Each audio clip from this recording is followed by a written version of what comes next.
জনগণের ভাগ্য উন্নয়নের জন্য, এদেশের গণতন্ত্রকে শক্তিশালী করার জন্য, 2024-এর ছাত্র গণ অভ্যুত্থানের শহীদদের প্রত্যাশা পূরণের জন্য, জন আকাঙ্ক্ষা পূরণের জন্য আগামীতে আমাদেরকে ধানের শীষের পক্ষে একটি ভোট দিয়ে বিএনপিকে রাষ্ট্রীয় ক্ষমতায় এবং রাষ্ট্র পরিচালনার দায়িত্বে আনতে হবে ইনশাআল্লাহ। তাহলেই এই দেশের মানুষ দেশের শক্তিকে পাবে।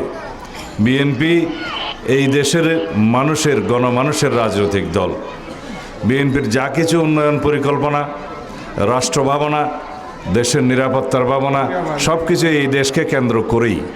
সুতরাং আমরা যারা ধানের শীষের প্রতীকে নির্বাচন করছি, আমাদের দেশবাসীকে অনুরোধ করব ইনশাআল্লাহ ধানের শীষের প্রতীকে ভোট দিয়ে বিএনপির প্রার্থীকে সমস্ত জায়গায় সারা দেশে আপনারা জয়যুক্ত করুন।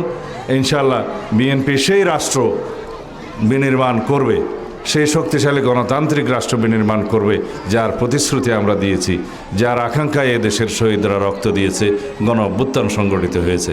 খোদা হাফিজ। বাংলাদেশ জিন্দাবাদ।